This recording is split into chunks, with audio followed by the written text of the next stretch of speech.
¿Qué tal, amigos? Bienvenidos a otro programa de Conversando con Correa, y esta vez con un ícono latinoamericano, con una referencia no solo regional sino mundial.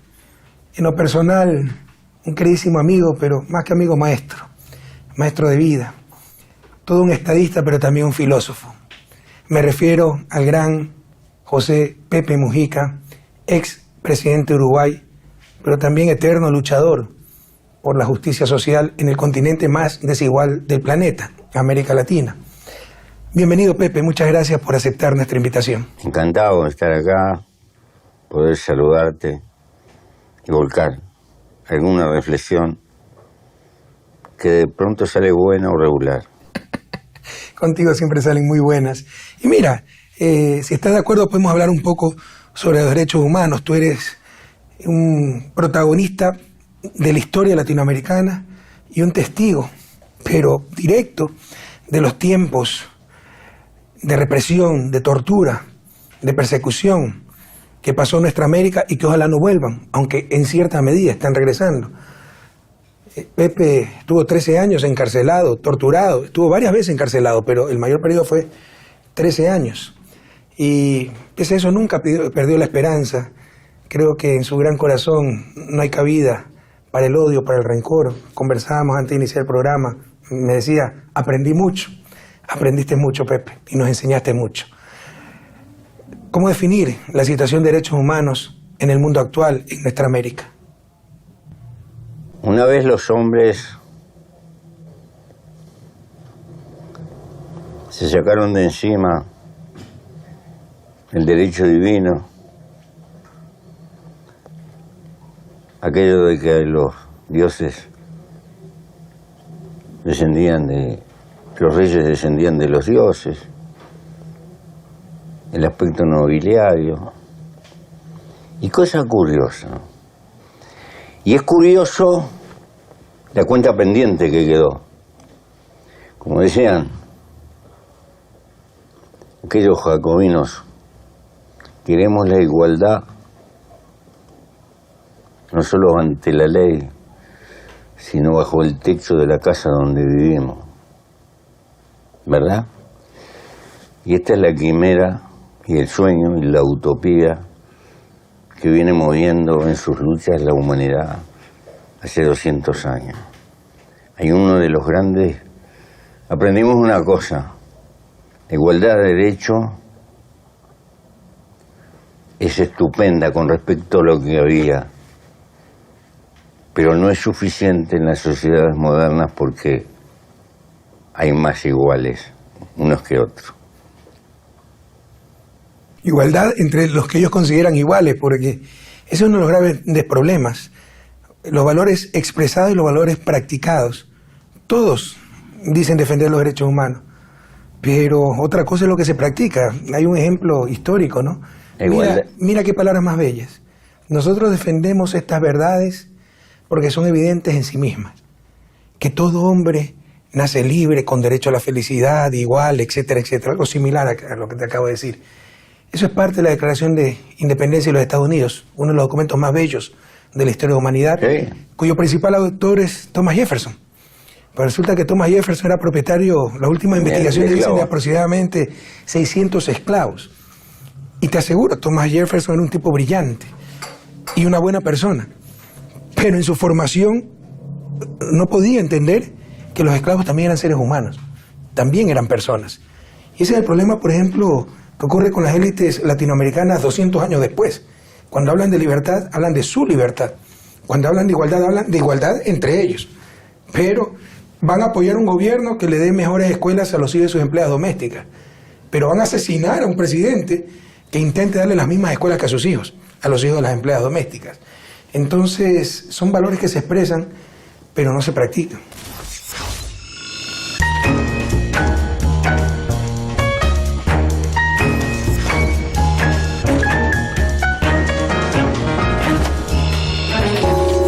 Claro, porque en el fondo hay una cuestión un tanto censitaria. Las diferencias económicas abrumadoras, muy grandes, también crean una manera de pensar Es como decía Federico el Grande, cuando veía que en una batalla reculaba la gente asustada. ¿Cuánto quiere vivir esa chusma? Y no entiende su deber. Cuando las papas queman, hay mucho Federico el Grande. Y entonces lo que se suele decir como una generalidad no se practica en los hechos. No se practica con la sirvienta de la casa, a la que en muchos lugares de América Latina es una lucha para que le paguen la seguridad social. Por hablarte. O ahora que hay una lucha muy justificada del género, ¿verdad? Pero resulta que allá en el fondo de la sociedad hay mujeres abandonadas con 4 o 5 hijos, porque el hombre hace escapismo en la pobreza, y esas tienen que soportar el patriarcado más la pobreza. Y parte de este feminismo que está de moda no se olvida de este fenómeno, que en mi país por lo menos es grave.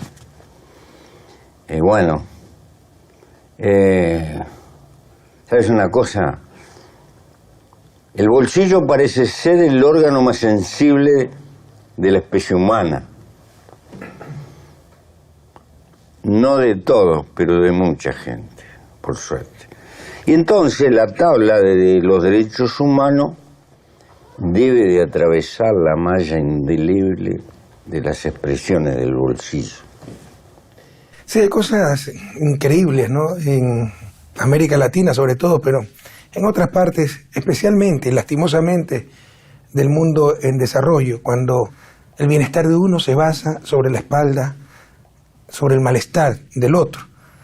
Y esos unos te hablan de libertad, de derechos, pero pareciera ser que los otros no tienen esa libertad, no tienen esos derechos.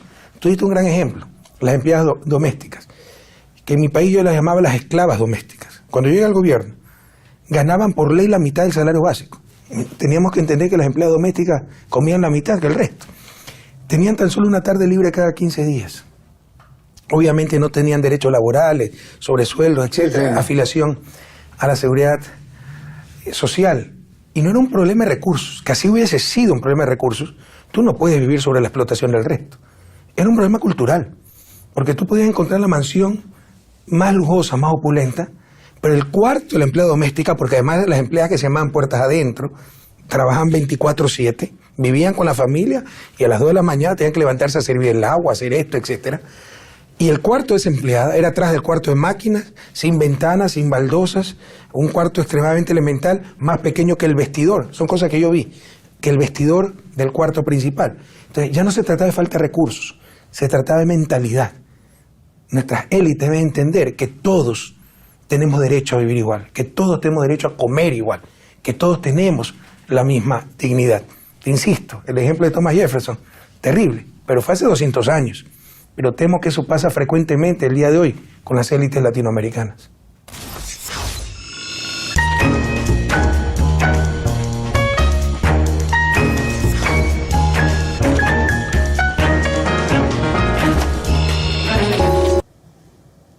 La esclavitud no se fue por derechos humanos, se fue porque económicamente era un clavo.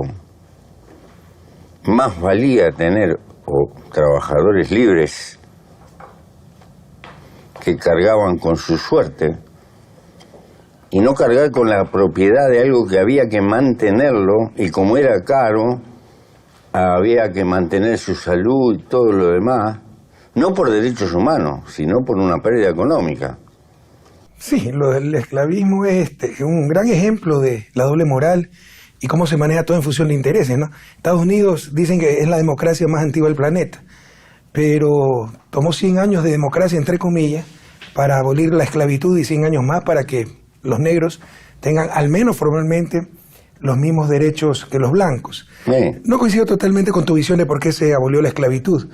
Era la confrontación del norte con el sur producía materias primas, el norte más industrializado.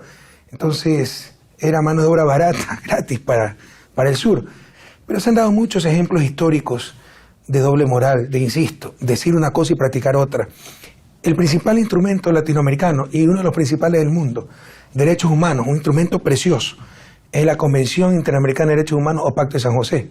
Es del año 69, justo antes de que empiecen todas las dictaduras militares en América del Sur. Y dictaduras militares impuestas para evitar el surgimiento de la izquierda. Mira que la primera vez que llega la izquierda democráticamente en la región, con Salvador Allende, ¿no? Precisamente en los 70, un año después de la convención, brutalmente separada del poder por el golpe de Estado de Pinochet. Ya habíamos sufrido los ensayos en Guatemala. Sí, y con Convención Interamericana de Derechos Humanos. Y estas son las grandes contradicciones. En el sistema interamericano, la sede de la Comisión Interamericana de Derechos Humanos está en Washington. Y todos sabemos que Washington era el que imponía las dictaduras en América del Sur, ¿no? Y esa comisión es la que se encarga de tratar a los muertos, heridos, desaparecidos, víctimas de las dictaduras, pero con sede en el país que promueve esas dictaduras. Entonces son contradicciones que al menos Latinoamérica debe reflexionar, pero el mundo entero también debe reflexionar sobre los derechos humanos. Fíjate, no sé qué opinas de esto, de esta globalización. Nadie puede estar en contra de la globalización, pero hay que insertarse primero estratégicamente en esa globalización, y es una globalización que busque crear una sociedad global, no un mercado global. Ciudadanos del mundo, no consumidores mundiales. Y se basa en la teoría del mercado, la libre movilidad de mercancías y factores para lograr máxima eficiencia. Y claro, cada vez promueve la mayor movilidad de mercancías, la mayor movilidad de capitales, pero criminalizan la principal movilidad. Y cada vez más la criminalizan, que es la movilidad humana. ¿Cómo entender esas contradicciones? Y es un atentado también a los derechos humanos.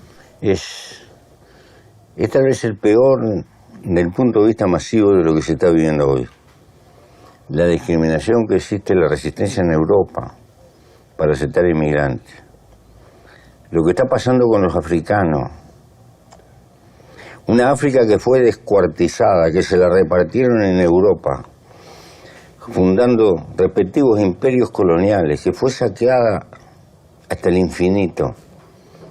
Todavía, hoy, se le paga con una brutal discriminación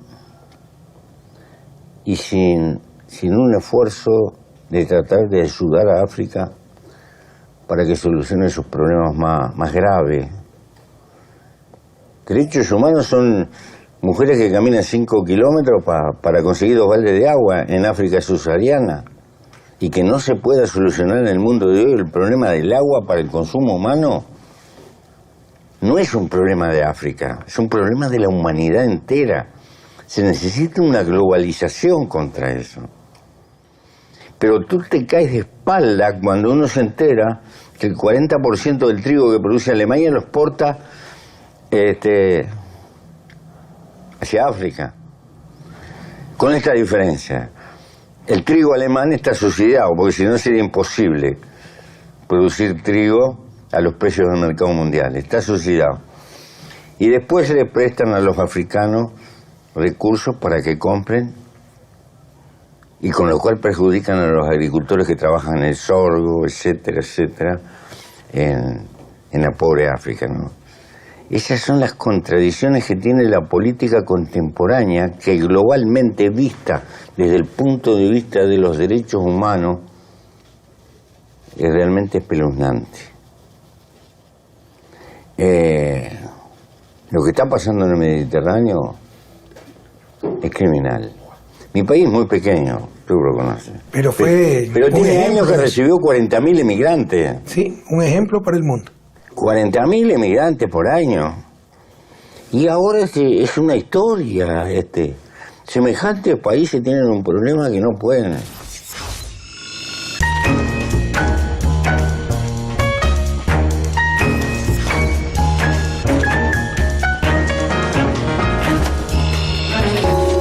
Además que quieren resolverlo con muros, con paredes. Sí, No lo van a resolver nunca, sí, lo van a resolver con justicia. Por primera vez en la historia de la humanidad, el problema de la pobreza no es un problema de escasez de recursos, sino de sistemas perversos, excluyentes.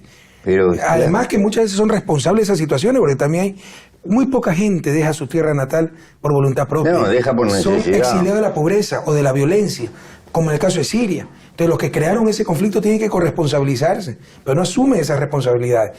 Y en el mundo de hoy, Pepe, no sé qué opinas de aquello, los derechos humanos no pueden ser disociados de los derechos de la naturaleza. Porque atentar contra la naturaleza es atentar contra toda la humanidad. Hablamos de pobreza, hablamos de desigualdad, de exclusión. Pues no habrá nada de aquello si no tenemos planeta. Y se está atentando contra el planeta. Entonces debemos tener una visión integral, derechos humanos y derechos de naturaleza. Yo sé que suena extraño hablar de derechos de naturaleza. La Constitución ecuatoriana es la primera en el mundo en establecer derechos de naturaleza como fuente de vida. Pero es algo que discutir el planeta entero.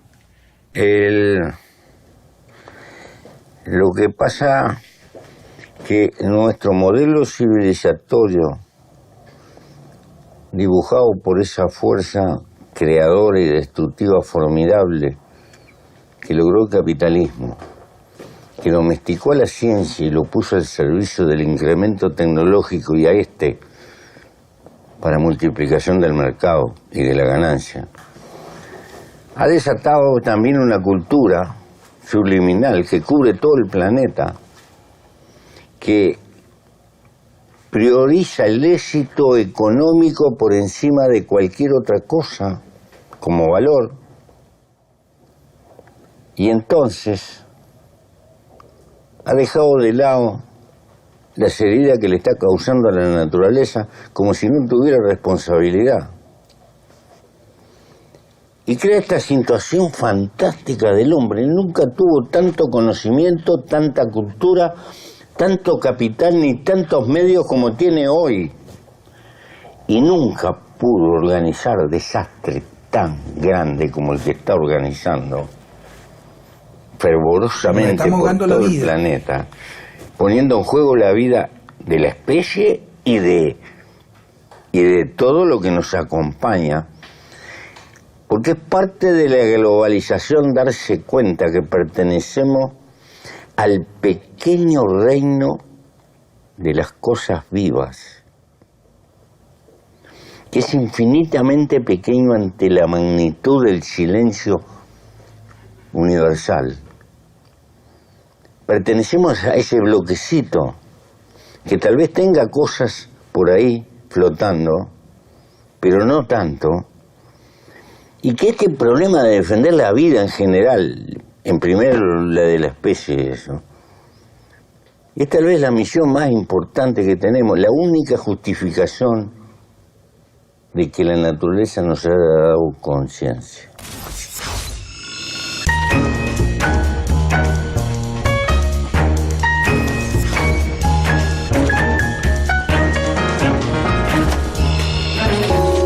Animal raro, mono depredador, difícil, violador de todas las leyes naturales, el más agresivo y colonizador, pero le puso conciencia. Es como si le hubiera dado la responsabilidad de hacerse cargo de la ecuación de la vida. Si yo creyera en Dios, diría que es un mandato de Dios. Eres ateo, gracias a Dios. Pero después de ver tanta barbaridad, no puedo creer que haya alguien que se preocupe. Duro, pero entendible. Pero es ahora, es espantoso lo que estamos haciendo. Espantoso. Pero lo peor es que sabemos. Hace 30 años nos dijeron en Kioto, los hombres de ciencia, mire que los fenómenos extremos cada vez van a ser más frecuentes y más intensos. Y nos dijeron lo que había que hacer. Pero el Dios mercado, la religión del mercado no nos permite. No hay decisión política que pueda con el Dios mercado. Y entonces, ¿cómo vamos a afectar las ganancias con las medidas que tomamos? Salen señores como el señor presidente de Estados Unidos, que desconoce el cambio climático y todo. Notable, es el único animal que va contra sí mismo. Y también, te insisto, hay grandes injusticias. La ley del más fuerte, después de más de 2000 años, se cumple lo que dice Trasímaco en los diálogos de Platón. La justicia no es otra cosa que la conveniencia del más fuerte, porque, por ejemplo, el primer mundo genera conocimiento. Conocimiento es un bien de libre acceso. Tú puedes copiar un software, es muy fácil, y es no rival en el consumo. Ya me salió la malformación de economista. Significa que tú puedes utilizar el software y yo también lo puedo utilizar. Entonces, cuando ya está creado el software, mientras más gente lo puede utilizar, más aumenta el bienestar social. Lo mismo una medicina, lo mismo un libro, etc. Pero lo privatizan por medidas institucionales, no técnicas, no patentes. Si copias el software, si copias el libro, si copias la medicina, tienes multa, incluso te vas preso. Y nosotros aplaudimos muchas veces esas barbaridades porque eso es lo más cercano a la prisión por deuda. Pero los países del sur producimos también bienes de libre acceso, bienes ambientales. Sí. Los países de la cuenca amazónica. Y tal vez ahí sí rivales en el consumo, porque contaminar, dañar ese bien, significa que el resto disfruta cada vez menos ese bien y en algún momento se puede extinguir ese bien con resultados catastróficos para la humanidad como especie. Y no nos pagan nada por eso.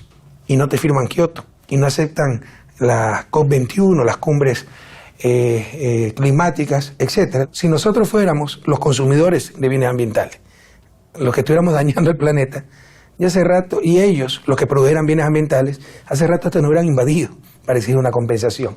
Entonces sí hay una nueva injusta división internacional de trabajo, y todo esto es lo que, esa injusticia, esa falta de búsqueda de equidad y tan solo prevalecer el poder, la ley del más fuerte, es lo que también está haciendo mucho daño a la naturaleza, a los derechos humanos, etcétera. Es que el desarrollo de nuestra... Hemos llegado a un punto en que se necesita una globalización efectiva de algunas medidas que hay que tomar que debieran de ser de carácter mundial y que no pueden ser privativas de un país y que deben de ser de consenso general y acompañarlas todas. Pero estamos muy lejos de eso. Todas las globalizaciones que ha habido siempre fueron con bota militar, fueron a prepo. El Imperio Romano fue una globalización en su época. Claro. El Mare Nostrum, al final era más negocio estar en el Mare Nostrum, en esa globalización que afuera. El Imperio Chino también lo fue. Hay ejemplos de eso. Pero como en el mundo de hoy no es concebible, acá probablemente se mida hasta dónde llega la capacidad de nuestra especie. Porque esta falla es una falla de carácter político, en el sentido que necesitamos gobernarnos como especie, por lo menos en algunos aspectos. Y estamos tironeando por el mercado, por el negocio de esto y de esto, y no podemos superar esa contradicción. Si el hombre no es capaz de superar esa contradicción, es probable que no esté a la altura de la civilización, de los retos de la civilización que ha desatado. Pero la falla no es ecológica, es política, porque sabemos lo que hay que hacer y no lo hacemos.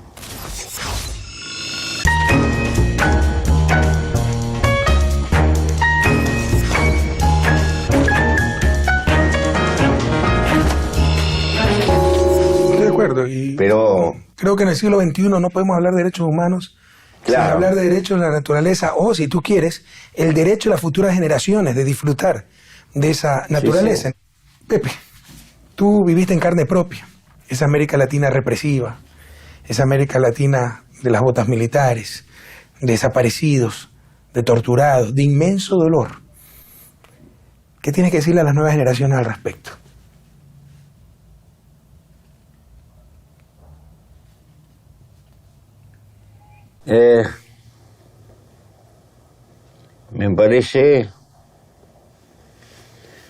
Me parece que hay cosas por las que hay que... Una cosa es querer apasionadamente y luchar con convencimiento apasionado. y otra cosa dejarse dominar por el odio y caer en el odio. El amor y el odio son dos cosas ciegas. La gran ventaja que tiene el amor que es creador, pero el odio termina destruyendo a quien lo profesa. La persecución, la tortura, el aplastamiento de la gente indefensa,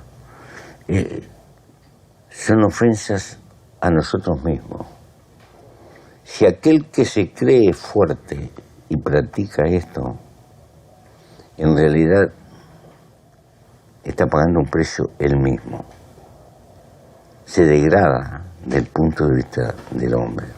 Tú no tienes rencor No, hacia aquellos que te torturaron, no. que te quitaron 13 años de tu vida. No, al contrario. Le tengo lástima. Porque además aprendí una cosa. Cada ser humano, soy un luchador social, y cada ser humano es como un solcito. Tiene un sistema planetario alrededor. Tal vez tú no puedas ganar el solcito. Está irremisiblemente perdido. Pero tienes que intentar ganar alguno de los planetas o todos los planetas. Aislar ese solcito negativo. Entonces, si tú practicas la venganza con ese solcito por las deudas, vas a quedar mal con los planetas. Tienes que encontrar circunstancias para... La mejor manera de enfrentar el mal es aislarlo. Y hay que tener paciencia y sabiduría. Muchas gracias, Pepe. Creo que Gracias a ti. hay importantes conclusiones. Todo poder puede atentar a los derechos humanos, no solo el poder político, no solo No. el poder estatal. Y en el siglo XXI no se puede disociar los derechos humanos de los derechos de naturaleza y el cuidado del único planeta que tenemos. Muchas gracias, Pepe. Ha sido un honor, como siempre, conversar contigo, Gracias a ti, aprender querido. de ti. Gracias Una a ti. referencia de vida, un ejemplo para la patria grande y el mundo entero. Y con ustedes, queridos amigos, hasta la próxima semana en otro episodio más de Conversando con Correa.